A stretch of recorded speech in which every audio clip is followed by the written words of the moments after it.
If I was only allowed to eat one dish for the rest of my life, this marry me chicken and chickpeas recipe might be my final choice. Now, this isn't a very strict marry me chicken recipe. It sort of evolves over time through many iterations to get to the recipe we're making today. It's less marry me and more you're already married to me and this is what we're having. So let's start with the chicken. I'm using skin on chicken thighs because I want crispy skin and juicy chicken. You could use breast if you wanted to, but I'm a thigh guy. Pat the chicken dry and season generously with sea salt on both sides. Then lay the thighs skin side down in a cold stainless steel pan, and once the chicken is in place, put the pan over a medium heat and start to cook the chicken. Now, the reason we put the chicken skin side down in a cold pan with no oil is because we want to gently render out the fat from the chicken skin, which will then eventually fry everything off to a crispy golden brown. And there is more than enough fat in the chicken skin to achieve this, so extra oil just isn't necessary. To give you an idea of what heat to use, my hob goes up to 15 and I put my chicken thighs on a 10. And you'll need to figure out what the balance is on your hob in order to render out the fat and fry the chicken skin so it's crispy golden brown,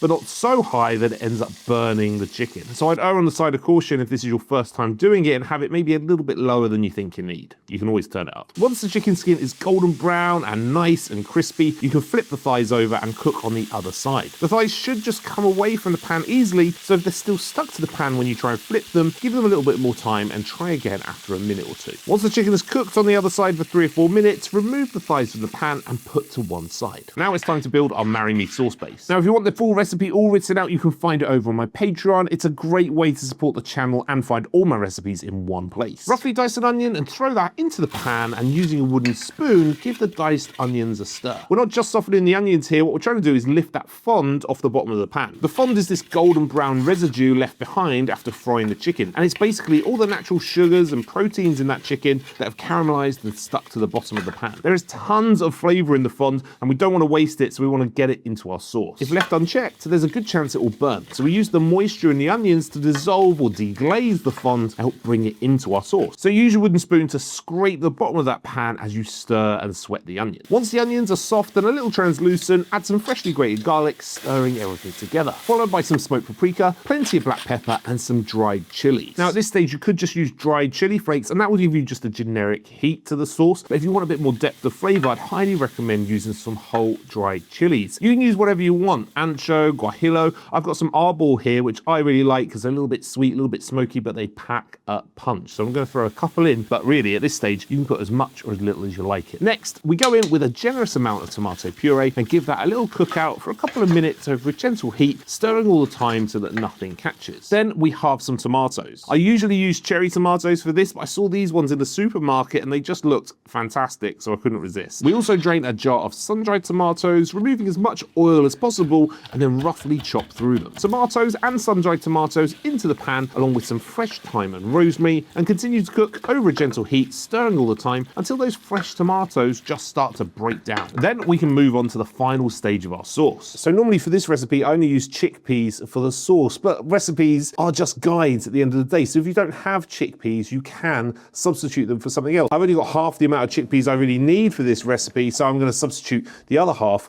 for this little tin of butter beans that I found in the cupboard. And you can do the exact same at home. And this goes for all recipes, really. Don't think you can't make a dish just because you haven't got a particular ingredient. Have a look in the cupboard, see what's about, and make some substitutions, and chances are you're still going to make a pretty damn good dish. I mean, you might not, but the odds are in your favor. So in with our drained chickpeas and butter beans, followed by some chicken stock, and finally a little double cream. This is a good point to add any resting juices from the chicken as well, because it's all flavor and we don't want to waste it. And then just give everything a mix together. It'll look a little pale at first, but the more you stir it, the more intense the color will become. Bring the sauce to the boil and simmer for 5 minutes. Then return the chicken thighs to the pan, skin side up and poking out of the sauce. And once all the chicken is nestled in nicely, pan into the oven uncovered at 180 degrees C for about 30 minutes. After which your chicken should be crispy and golden, and the marry me chickpea butter bean sauce thing should be reduced and slightly caramelized on top. To finish it off, we need a little bit of green just to balance everything out. Now, this is totally optional. Well, I guess